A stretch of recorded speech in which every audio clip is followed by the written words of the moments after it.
All right, folks, we're going to go ahead and get started here.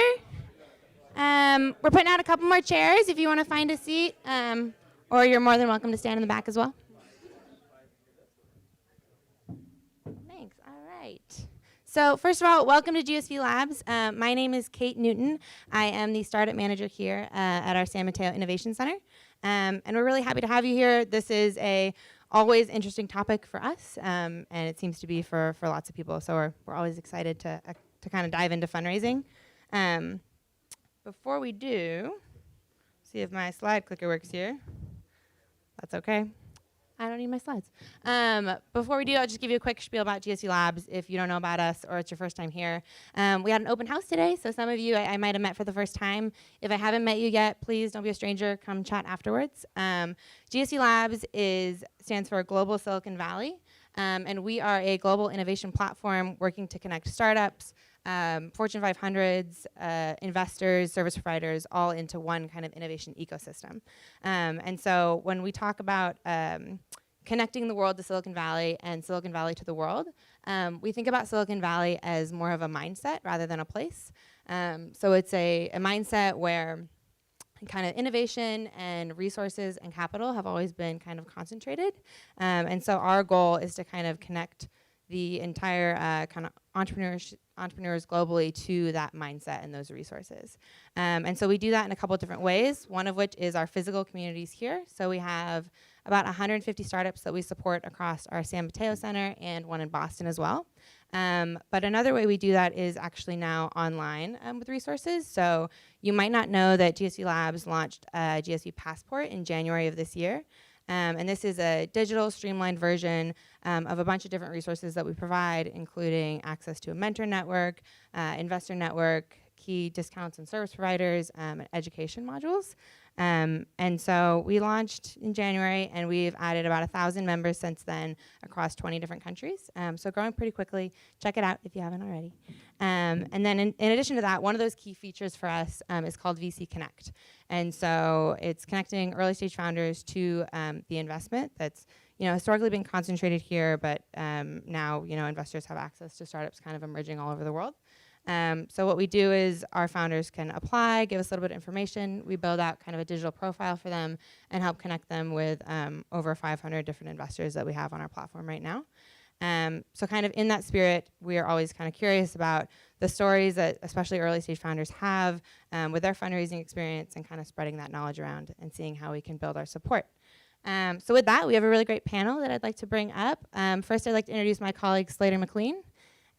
He is a product manager and startup director here. He's been working with our startup community for several years now, and is also one of the, not brainchild, brain parent of VC Connect, and kind of the way we connect investors. So hand it over to you. Awesome. Thank you so much, Kate. How's everyone doing? Good? Yeah. Thank you, Thomas. Cool. So we'll just dive right into it and get started. So I'm going to bring up our amazing panel that we have for you of some amazing founders that have done a really great job raising money. And we'll just chat about their experiences, and then we'll open it up for questions. And it's meant to be casual and conversational. So please, everyone, Greg, Neil, and Ahryun, please come up and join us. Even though I just butchered your name after asking how to pronounce it 5 times in a row. So yeah, to get started, everyone should have microphones, don't sit on them.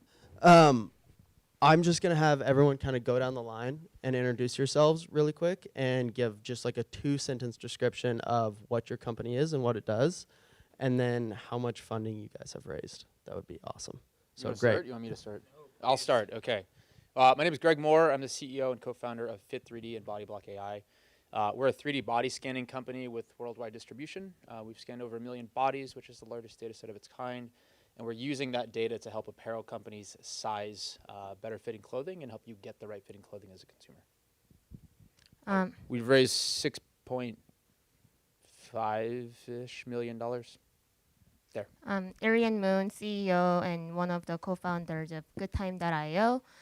We are interview logistics platform, so we automate job interviews for internal recruiting teams at companies like Airbnb, Dropbox, Box, Shopify, Snapchat, and more. We've raised $7.2 million to date. Hey, my name is Neil Serebryany. I'm the co-founder and CEO of Calypso AI. We specialize in cybersecurity for AI. We raised 2.4 million from Lightspeed and 8VC in our first round. Awesome. Thank you guys so much. So I kind of want to go through all your experiences from beginning to end of fundraising, and we'll try and make it as concise as possible. But where I want to start is how do you kind of know when you should start fundraising, and when should you be thinking about raising money, and do you guys think you got it right or do you think you got it wrong? So Neil, why don't we start with you? When you run out of money, or preferably before that, is probably important. No, but on a more serious note, there are a couple really important things. A, never raise while school is on break. So kind of July, August, really hard. December 15th, January 15th, really hard. Spring season, really, really hard. Basically, anytime VCs are enjoying their villas in Paris or wherever they want, you probably should not be fundraising. And then the amount that you're fundraising is fairly important as well.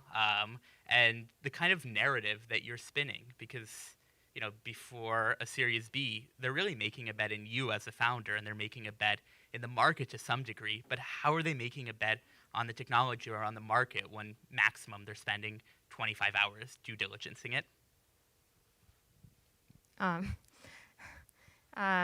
Definitely before you run out of money, for sure. We were, before Series Seed, we were literally, I was on the brink of breaking my 401k.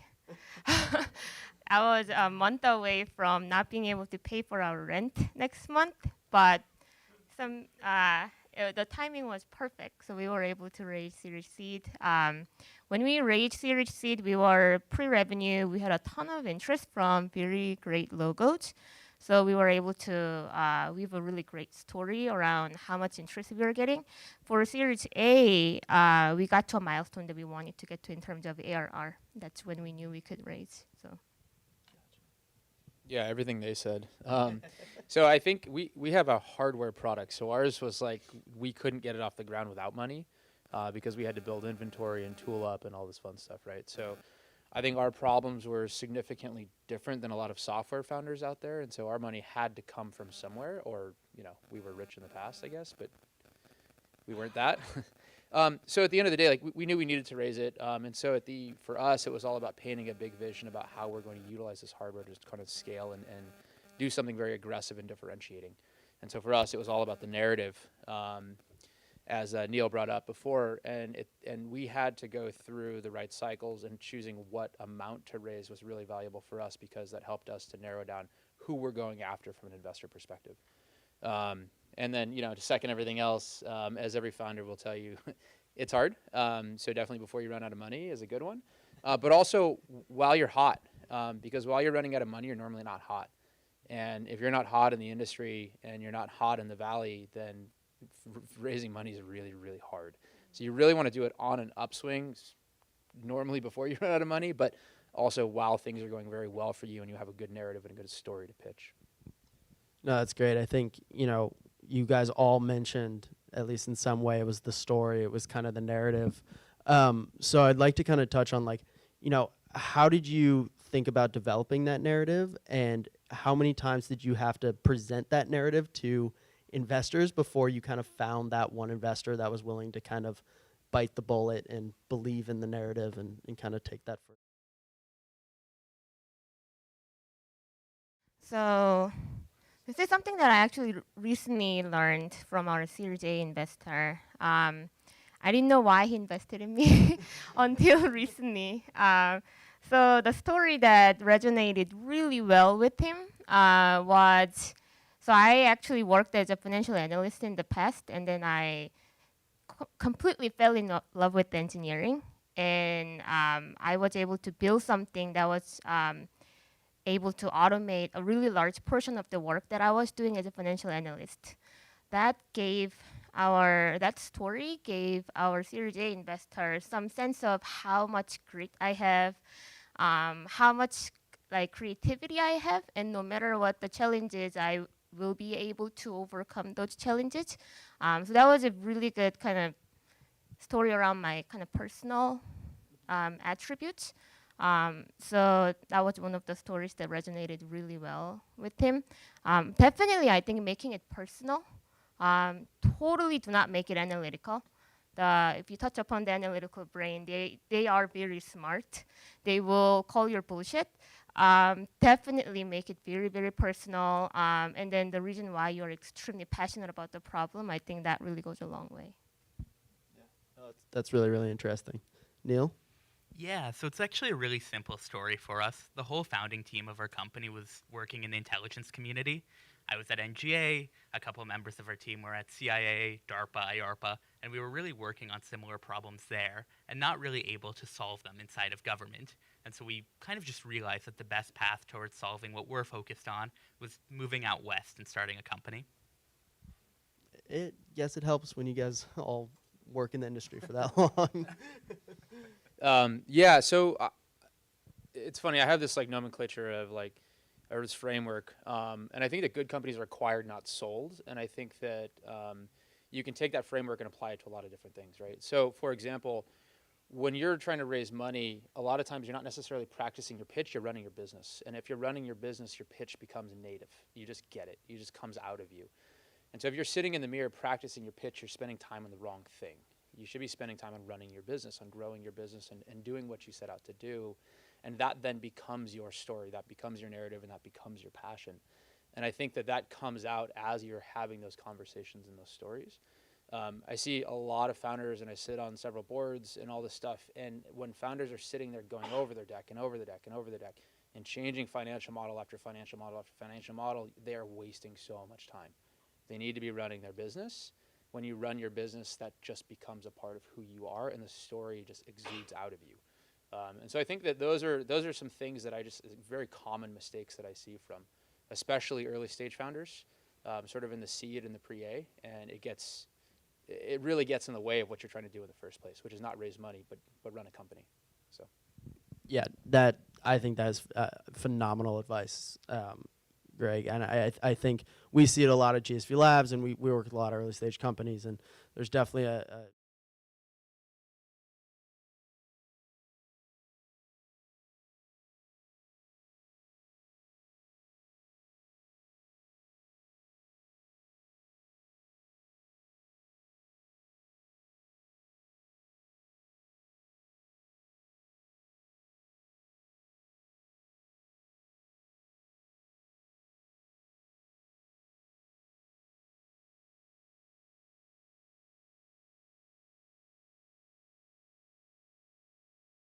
I guess I'll start this time. Yeah, so the founders and I made a point really early on, and we said when money comes in, that's not a milestone, right? That's a launch pad. And so we didn't look at it as like this success. We didn't throw a dinner for ourselves or whatever else. We said, screw that, like now we get to work. Now we have the capital, we can be strategic about how we spend it, and we move forward on it. And I think when you're raising your first rounds, a lot of the time the money's gonna kind of trickle in, because especially if you're a first time founder, you have no clue what you're freaking doing. And so your lawyers hopefully are driving you through the process the right way. And if you don't have good lawyers for that, like get some, they will really help. And a lot of times you can kind of kick back some equity and you don't have to pay a ton of money up front. So you can negotiate with them too. And then like when you get the money from the first time, then it is less about the vision and more about the execution. And I think that as you're going for Series A, Series B, and on and on and on rounds after your seed, you're not necessarily pitching this futuristic vision that's just an idea. Now they're looking at like, how are you executing against that vision? How are you executing against your KPIs? And if you're not hitting those milestones, future fundraisers become next to impossible. So then it again goes back to how well you're executing on your business and adhering to your plans. So once the first investor puts in their money, I think it definitely got easier, but it totally depends on your fundraising strategy. Our strategy was, let's just get it done, get it over with. So our Series A, we were able to close it within 2 weeks. But our round was smaller than I probably would have liked it to be. But that was fine with us. We just wanted to get it over with. With the capital, we were pretty capital efficient. So with the capital that we have, we just wanted to, like you said, just execute, serve our customers, build better products. So it totally depends on your strategy. Personally, my strategy was just let's get it over with. I don't want to be fundraising for 3 months when I am one of the 12 people in the team, and I was overseeing our sales team also. So again, I think it just kind of depends on your strategy. Yeah, so we actually raised our round in 1 week. But before we actually raised our round, I spent probably a month and a half talking to people and getting advice. Getting advice is just code for, will you give me money, please? But instead of doing that, when you actually go out and you hit the bullet and you say, I want to fundraise, you want to get it done as soon as fast as possible because you really want to create a sense of FOMO to some degree. But when you're creating a sense of FOMO, you actually have to be really, really deliberate about it. It doesn't work with the top funds unless it's another top fund. But when you're talking about different funds, it becomes slightly easier. I really thought I knew everything about fundraising. I'd worked in venture for a while. I'm still an advisor to multiple venture funds. But as it turns out, it's very, very different from the perspective of running a company and kind of being there and sitting and facing VC funds than it is from the perspective of analyzing a deal or sitting on the other side of the table. And to just kind of talk about that point a little bit, how did that affect your strategy when you're fundraising and talking?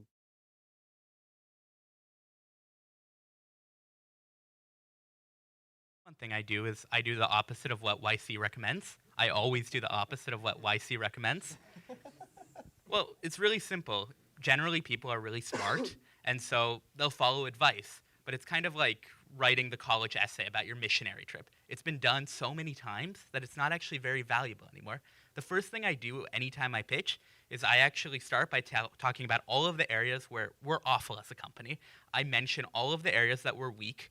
I talk about pretty much any doubt that they potentially may have, and I try to allay it. Because I don't actually care about the meeting that I'm having with them. I care about the meeting that happens afterwards. When they're in their CRM, probably Affinity at this point, and they're actually looking and saying, do I believe in these guys? Do I trust these guys? And if as a founder you start with, we suck for these reasons, but here's how we're working on them, or here's how we're getting better, it really reduces the trust barrier. It's interesting. Have either of you had similar experiences with fundraising, talking about your pitfalls? Yeah, I think pitfalls are realities, right? I mean, everybody has pitfalls. We're not perfect, or else we wouldn't be here talking. And so I've never started with it. I think that's kind of a unique thing, and it's interesting, and I could see how that could be pretty valuable, frankly. But you definitely want to talk about them, right? Because at the end of the day, having an acknowledgement and being cognizant of your pitfalls is a really valuable thing. And it adds to the transparency that you are sharing with your investor, because so many people go in there and just pitch smoke. And at the end of the day, you need to be able to help your investor understand that that's not what you're doing, right? What you're doing is presenting opportunity, not presenting smoke that you can't execute on. So yeah, it's a really interesting point. I haven't started with it, so maybe if we do raise money again, maybe we'll go through that path. It's called my list of reasons why not to invest in us, and I have it in every single fundraising pitch I have at the beginning of the pitch. Yeah, that's funny. That's cool. Interesting. That's amazing. I've never heard that before either. That's a really, really good idea. I could see YC not saying that. Fascinating. So you guys, now that you've kind of raised money and you're kind of on to this, next stage of building your businesses and things like that, what is the relationship like between you and your investors? Are they mentors?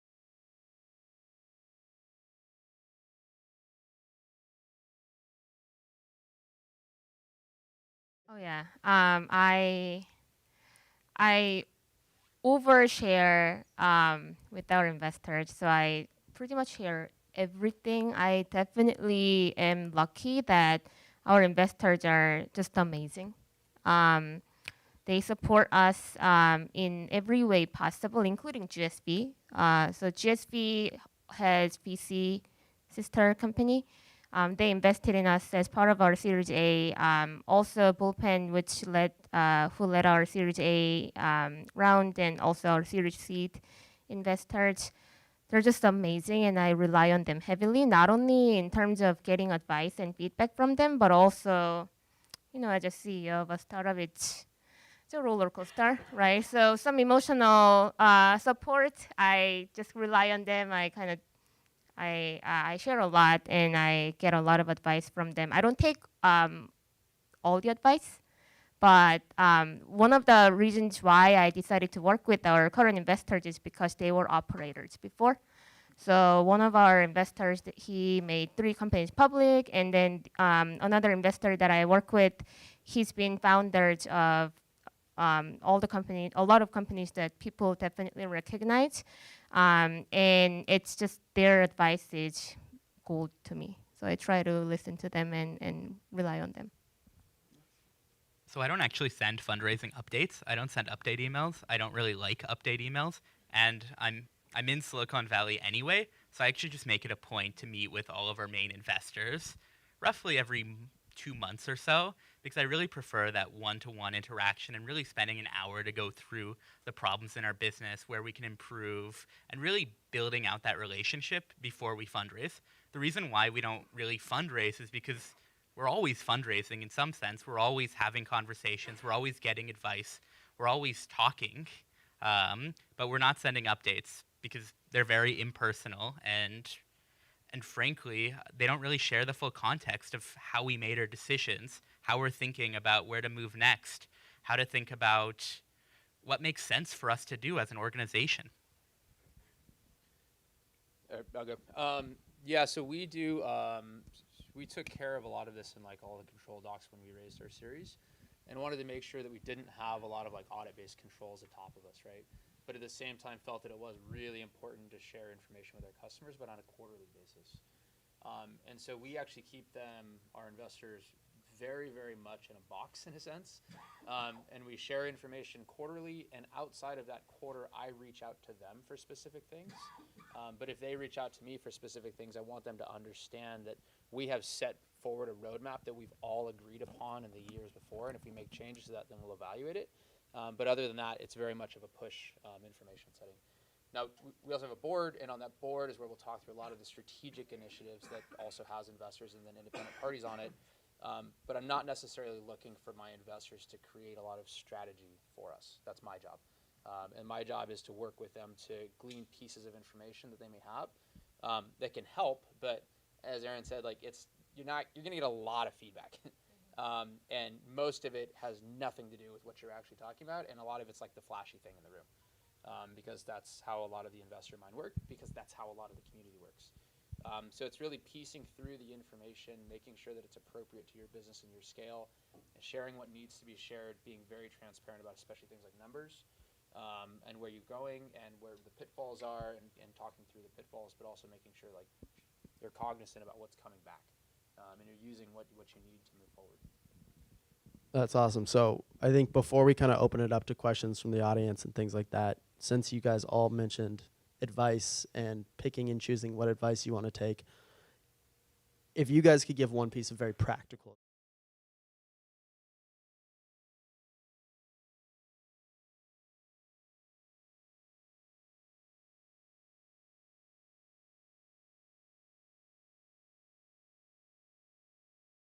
It was create scarcity is probably the number one thing, and also raise when you're hot. When we had to raise, we didn't take it down round, but we had to raise like a sort of a bridge at one point, and it's just like pulling teeth. And it's one of those things like you really, when you're planning for your cash out dates and things like that, like you don't want to get close to that date. So as you're raising money, make sure that you're creating the scarcity while you're on the upswing, and do it while you're hot, and do it before you think you actually need to. So those are a couple of little bits of advice. Can you just touch briefly on what it means to be hot? Like, is it here's the definition. I So know. just do this over here. I'm the right? epitome of hot. I know, but you know what? Can you dive into that a little bit more? So I mean, like you're gonna have quarters where you're over budget, quarters where you're under budget, months where you're over and up, and you're like trending really high on whatever KPIs you push forward, right? However you're holding yourself accountable to your business. And so that's the definition that I would say of like being internally hot. Like that's where you're just hitting numbers above budget, and you want to share that information, get it out there. On the other hand, being externally hot is like where you've got PR pickup, where you've got other people talking to you about the media and whatever else, right? Like you're having inbound offers for equity coming into play. And that's another great time, assuming you can get the valuation that you need and the valuation that you want, and you can justify a fundraise at that time. if you're not doing that, like you're scratching so hard to try to raise money, and that's just, if it's too hard, it's not right, which is a crappy thing to say when you're in it, because you're like, crap, if I don't raise money, I don't have a company. But it's just like, I don't know, it's just a barometer to kind of think through as far as that stuff goes. So anyway, I like to raise while we're hot. Makes sense. Ahryun? I think when it comes to fundraising, like kind of like how you kind of open up your pitch with what the reasons why you shouldn't invest in your company, like that's super creative. There's definitely no do's and don'ts, I think, with fundraising. I got a ton of advice on how you should not cold call your investors. I ran out of all the warm contacts, so I just decided to cold call investors for Series A, and I was able to close my round with people that I met through cold emails that I sent.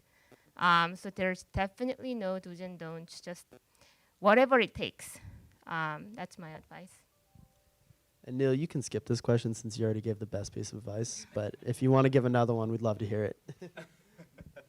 Make sure that when you're actually fundraising, it's a short amount of time. The longer the fundraising process, the more painful it is to get traction, the more difficult it is to actually keep people excited about what you're doing. So make sure you're striking quickly. Kind of just echoes the advice that we're getting from Greg. Yay. Oh, and do this. Yeah. You're good.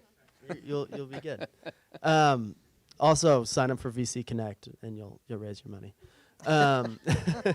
Shameless plug. I can't help it.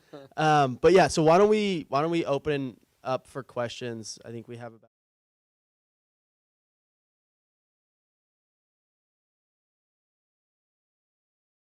Panelists, right here. I understood about fundraising inside and lessons learned. How about co-founder? Choosing co-founders, because that's another trick in the startup world. If you do not have right co-founder, you are dead. Basically, that's what my experience. You guys have any advice on co-founders? Yeah, I mean, I guess like I'm a big fan of like organic growth and sort of organic connectivity. And again, it's like if you're trying for a co-founder too hard, it's kind of like, what's the point? Like there needs to be synergy. You need to have a shared vision, and you need to understand like this isn't just going to be perfect. Like we're going to fuck up a lot.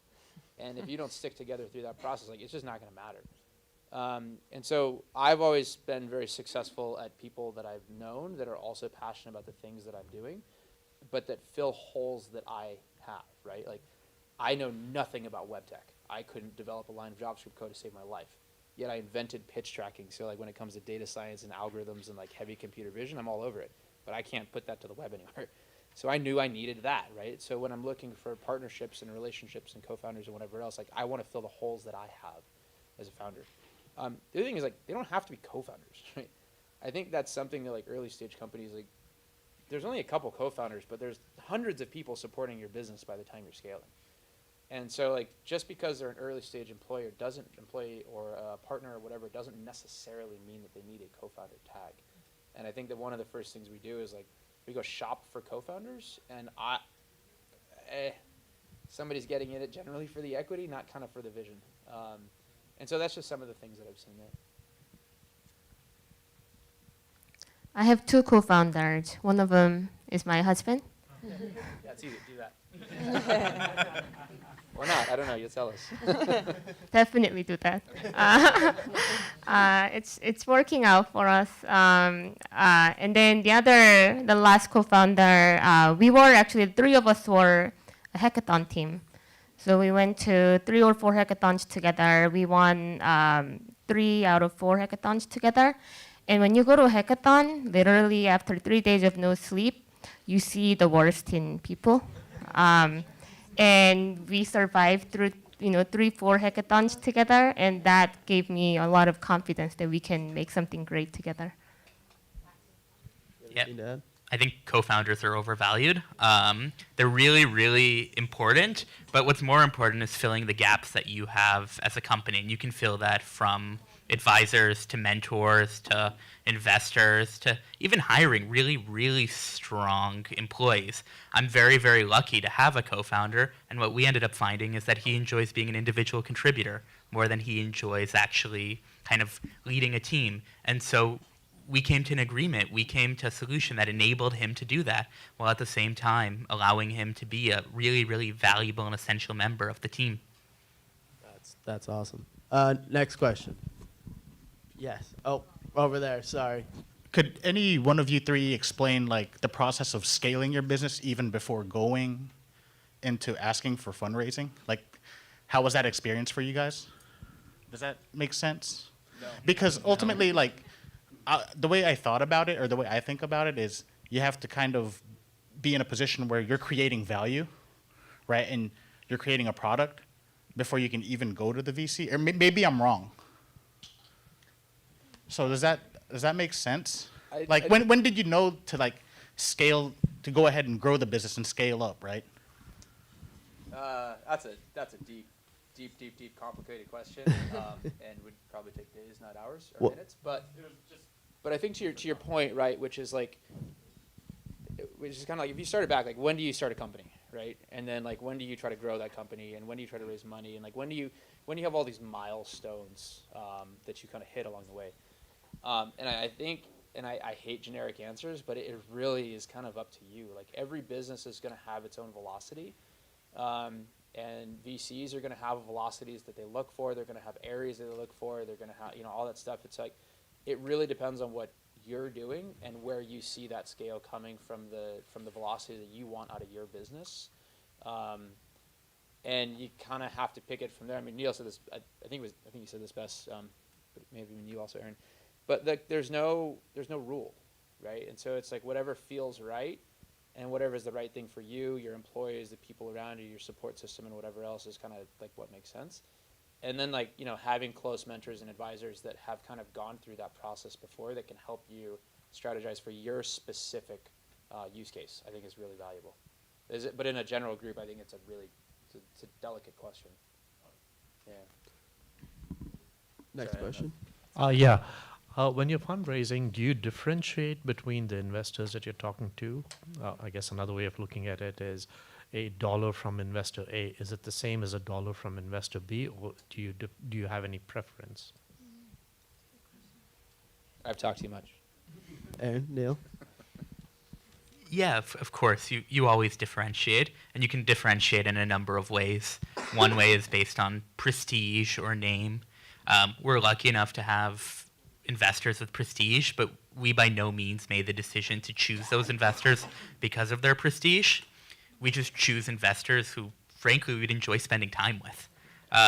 Do I want to grab beers? Do I want to be stuck on an island with with the person? Realistically, that's how we choose who can teach us more, who can provide value in the best possible way. Beyond that, I don't know what else matters. Yeah, I think also like there's not a ton of founders that have the choice. Like, let's be honest, right? There's a set of top tier funds, and they're going to go after specific categories, and like the best of the best in that category. And so for the rest of all of the world that still needs to raise money somehow, some way, that's a very important point that Neil made, right? Which is that you're going to be spending time with these people, and so dollars from different people do matter, but you also need to run a business, and so you have to figure out like, do I really want to do this or not? Do I really want to spend this time here or not? But I also may not have another check in the background.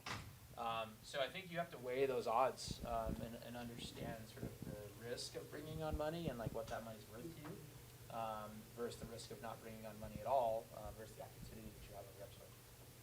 So. Any more questions? So how many investors did you meet? How many term sheets did you got? How did you come up with the valuation?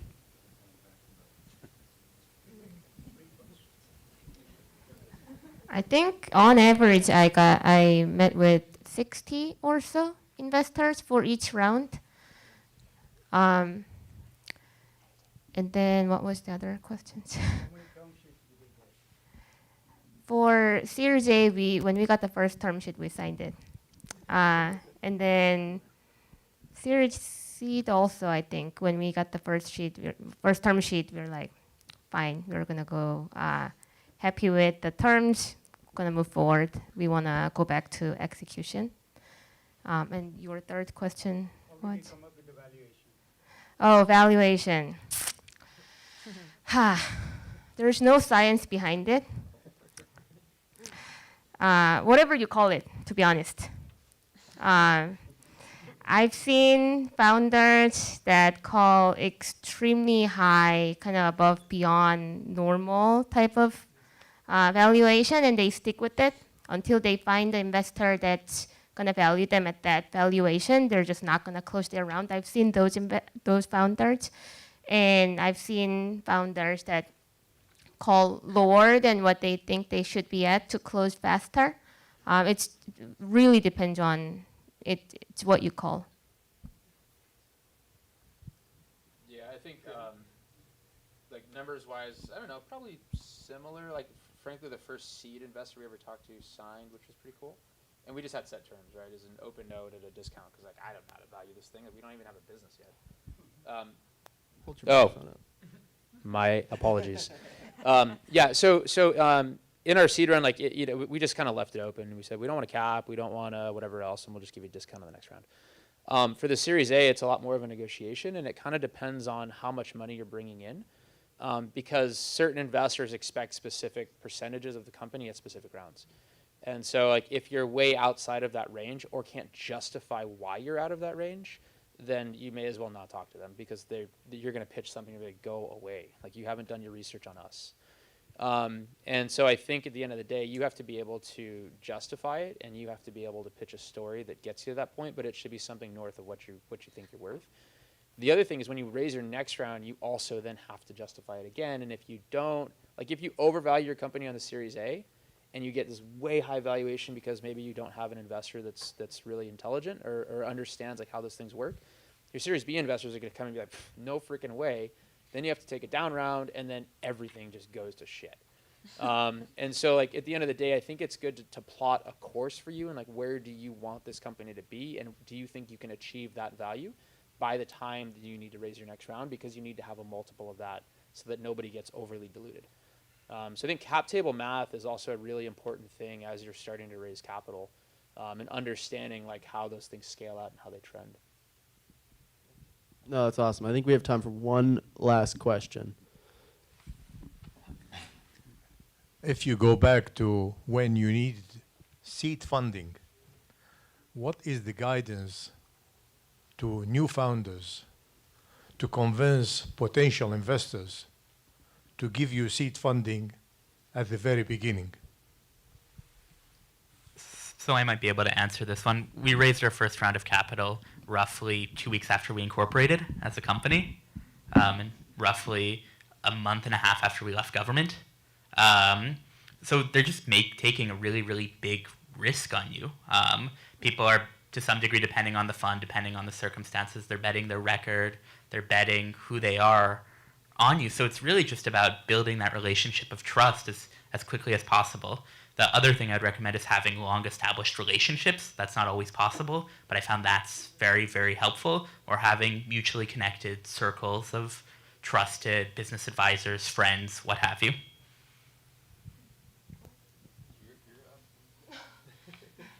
What was the question one more time? I'm sorry. Yeah. I was doing the same thing. To give you seed funding at the very beginning. At the How to very prove to beginning. them that you are serious and you are honest. Okay. Was 2 years ago. Because that's where new founders need to know how to approach potential investors to get the first prototype done. Yeah, how we raised Series C was just personally. You talking about yourself, how amazing you are, how amazing your product is, how many customers you are, you are about to close and everything. That doesn't weigh as much as someone else saying how great you are. So the investor that gave us the term sheet for Series Seed, he knew someone that was a really close friend and advisor to our business from the beginning, and he was able to do a lot of convincing on behalf of us. So we could have kind of like made this strategic, but it kind of naturally, organically happened that someone else was able to vouch for us, and we were able to kind of present all the evidence that this person was advocating us for. So that was how we were able to close our Series Seed. I don't know if that answered your question. That someone was an advisor? Yeah, he was an advisor. He became part of our. He actually angel invested in us also. Yeah. Yeah, I guess I'll go back to the same adage, and I think that makes a ton of sense, right? Which is like deep. If you listen to both of them, it's like deep network relationships are by far the best thing that you can do. And while you're tooting your own horn, like it's always way better if somebody else does it. Same in sales, same as everything else, right? I could tell you I'm great, but if Slater tells you I'm great, like you're gonna believe him, not me, right? And that's real, that's life.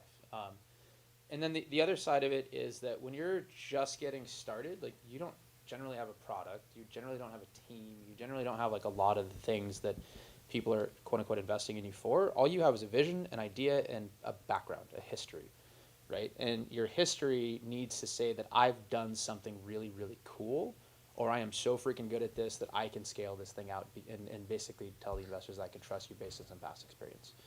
And so I think like going into it with those things, like having done something, having some lineage in your life is also a really good thing. I think one of the things that came out is like, first-time founders are not as young as most people would think. Like they're kind of in their mid-30s, the ones that are generally kind of successful. So generally you have a history, you have a past, right? And so you can kind of key on that past and help people to understand who you are. So anyway, I think like networking, relationships is paramount. And I think like if you think you're going to go start a company, like begin talking to people about it. Begin talking to people that can advise you, can put money down, can create relationships for you. Those are powerful things. And then have a cool vision, cool story, and make sure it's a big opportunity in a big open space. Those are things that I think really help to move the needle there. Awesome. Let's give a big round of applause to our awesome panel. And then there's drinks and food and, network with each other, talk, enjoy. Thank you guys so much for coming. I appreciate it. That was awesome. Look, guys. Hearing about your story. Oh, we did the halfway. We'll just go for the. We'll go for the halfway. There we go. Eric, pleasure. Nice meeting you. That was awesome. Thank you guys so much. That was fun. I really appreciate it. Get it. Take that.